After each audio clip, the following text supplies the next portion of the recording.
नमस्कार।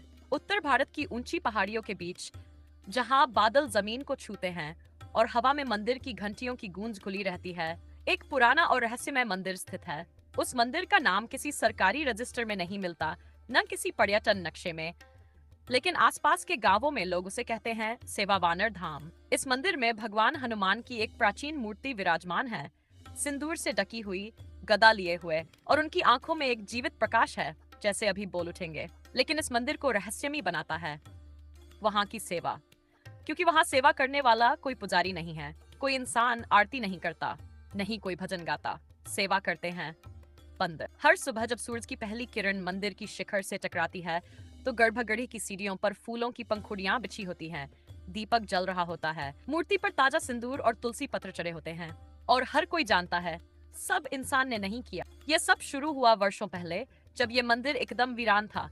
मूर्ति टूटी हुई, दीवारों पर जाले और मंदिर में अजीब सी नीरवता। गांव वाले इस मंदिर। फिर एक दिन वहां एक साधु आया, कपड़े फटे हुए, चेहरा शांत और आंखें बंद। वह मंदिर के सामने बैठ गया और बोला, हे पवन पुत्र, यदि तुम्हारा स्थान यही है तो अपनी उपस्थिति से इसे फिर से जीवंत कर दो। सेवा को जीवन दो, सेवा को उद्देश्य दो। रात भर साधु वही बैठा रहा। अगली सुबह मंदिर की दशा बदल चुकी थी। मूर्ति पर ताजा सिंदूर था, दीपक जल रहा था, और वातावरण में एक ऐसी ऊर्जा थी जिसे शब्दों में नहीं बांधा जा सकता। गांव वालों ने सोचा साधु ने ही सब किया होगा, लेकिन अगली रात साधु वहां नहीं था, और फिर भी वही सेवा। तब एक गांव वाले ने देखा, 4 बंदर मंदिर के भीतर से बाहर निकल रहे थे। उनमें से एक के हाथ में खाली फूलों की टोकरी थी, दूसरे के मुंह में तुलसी पत्र। ये बात फैलने लगी। लोगों ने मंदिर के आसपास ध्यान देना शुरू किया। अब ये रोज होने लगा। रात को बंदर मंदिर में आते, शांत, व्यवस्थित, कोई उधम नहीं, कोई शोर नहीं, और सुबह मंदिर पूर्ण सेवा से सुसज्जित। एक बार एक युवक ने मोबाइल से वीडियो बनाने की कोशिश की। जैसे ही कैमरा ऑन हुआ, बंदरों ने सेवा बंद कर दी और सब मंदिर के पिछवाड़े की ओर भाग गए। वीडियो में कुछ नहीं आया। साधु ने सिर्फ एक बात कही, सेवा देखी नहीं जाती, अनुभव की जाती है। इस मंदिर की एक और बात विशेष थी। यहाँ कभी कोई बंदर प्रसाद नहीं खाता। गांव वाले कितनी भी केले की थाली रखे, बंदर सिर्फ उसे उठाकर मूर्ति के पास रखते और फिर शांत बैठ जाते। उनके चेहरे पर न कोई भूख होती, न लालच, बस भक्ति। एक बार एक विदेशी शोधकर्ता मंदिर में आया। उसने मशीनें लगाई, सेंसर लगाए, ड्रोन उड़ाए, लेकिन कुछ भी नहीं मिला।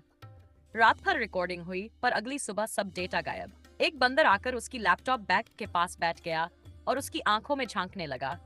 शोधकर्ता कहने लगा, उस बंदर की आंखें किसी साधु जैसी थी, शांत, लेकिन सब जानने वाली। लोगों ने देखा, हर अमावस्या को एक सफेद माथे वाला बूढ़ा बंदर मंदिर आता है। वह सीधा गर्भगृह में जाता है, मूर्ति के चरणों में बैठता है और अपनी पूंछ से दीपक को हवा देने लगता है। लोग कहते हैं वही सेवा का मुख्य सेवक है। धीरे धीरे ये मंदिर भक्ति का प्रतीक बन गया। यहाँ कोई घंटा नहीं बजता, कोई घंटा आरती नहीं होती, कोई कथा नहीं पढ़ी जाती। यहाँ बस मौन सेवा होती है। मंदिर की दीवार पर एक शिला में उकेरे शब्द आज भी चमकते हैं, जहाँ सेवा बिन शब्दों के हो, वहाँ हनुमान स्वयं उपस्थित होते हैं। गांव वाले इस मंदिर को अब सिर्फ एक नाम से जानते हैं, सेवा वानर धाम।